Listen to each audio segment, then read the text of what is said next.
Fargo and serving you on TV, online, and on the go. This is Valley News Live at 5.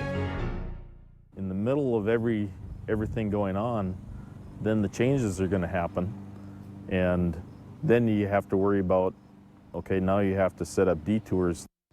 The school year hasn't even started for most kids in our area, but already there are some concerns surrounding one new school.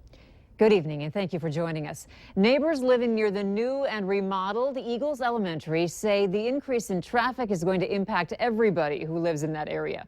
Valley News Team's Cornelius Hawker shows us what some of their concerns are. Eagles Elementary is ready for the more than 300 kids set to call this new and remodeled school home in just over a week.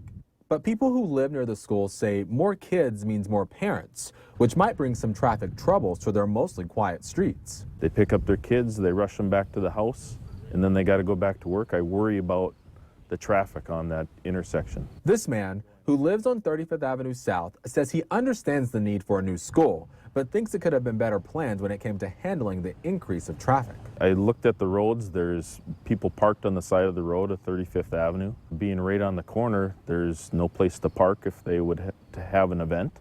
And so that further would congest the roads. He also says there's a bigger problem that he knows some parents will face once school starts. The traffic light on 35th Avenue by Courts Plus.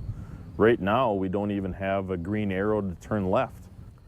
So parents trying to head south on University after dropping off their kids might find themselves waiting a bit longer. Superintendent Schott says planning for the school was well thought out, especially in regards to picking up and dropping off kids. I think the school needs to open. We need to see what the traffic patterns are, but I don't anticipate any issues at all. But until it opens, no one can say for certain what will happen. Cornelius Hawker, Valley News Live. People who work at Courts Plus could also be impacted by the increased traffic. Gym goers said they'll adjust to the changes with no problem, and they hope people living in the surrounding community will do the same. The Fargo-Moorhead Redhawks family is mourning the loss of former pitcher Jake Labor. He was 30 years old. A cause of death isn't known yet, but Labor had recently begun treatments for a curable form of cancer. He retired from baseball with the most wins in Redhawks history. He's also the team's career leader in games started, innings pitched, and strikeouts. Labor pitched for the Redhawks in 2008 and also from 2010 to 2014.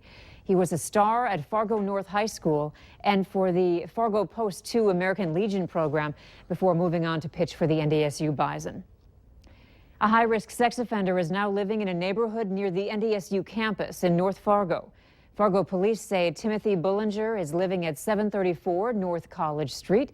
He was convicted of gross sexual imposition in 2014 in Stark County, North Dakota.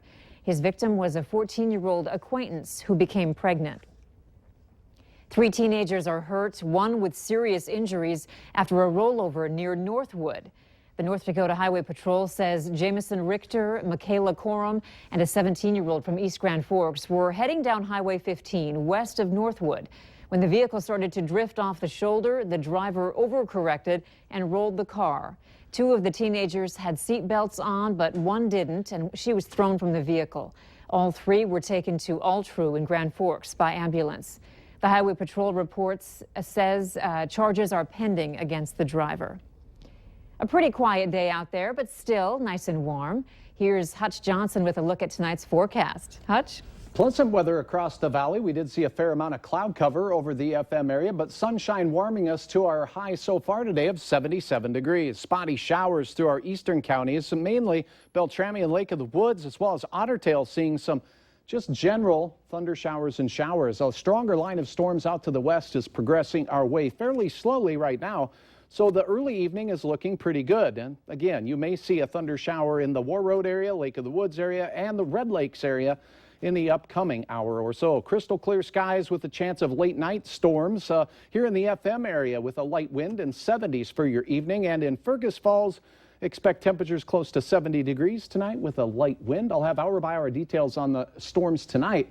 But some big changes are heading our way as we go through the extended forecast. If you like cooler weather, I'll have the details on that. All right, thank you, Hutch. We're getting a look at a surveillance picture now as Fargo police search for the driver of a pickup they think drove off with a boat and trailer from South Fargo. It was last seen in the 800 block of Page Drive on July 22nd. Here's the picture. It shows a gray Dodge Ram half-ton pickup with a black stripe down the middle, driving away with the trailer. And the boat is a gray 14-foot Lund vintage aluminum boat with a red stripe on the side and a white motor. The registration number is ND247DX. Someone crashed a stolen car into a Fargo apartment building, and police suspect kids did it. Officers were called to the 700 block of 21st Street South around 10:30 last night, where they found an empty truck smashed into a retaining wall. Witnesses say some teenagers had been in the truck but ran away after the crash. If you know anything, give Fargo police a call.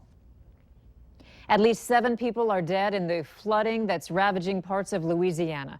But the state's governor says they won't know the final number of people lost to the flooding for days. Some 20,000 people have been evacuated in and around Baton Rouge. And at last report, some 12,000 remain in emergency shelters. Even the governor and his family were forced from their home after floodwaters filled the basement of the executive mansion. Federal help is on the way after the president declared Louisiana a disaster area, and help is on the way from North Dakota as well. Red Cross volunteers from Valley City, Grand Forks, and Minot are heading into the teeth of the flooding, and they're taking 2 emergency response vehicles with them. They'll help with providing meals for the victims and for the volunteers there. Seeing all the damage down there, you know, they cry out for help, and that's what I'm here for. So to lend a hand and, you know, lend an ear if they need it, you know, and make their day a little bit easier, you know, because it's gonna be a struggle every day till they get their homes back. The flooding is expected to last for several days. Flooding is also threatening some communities in Mississippi.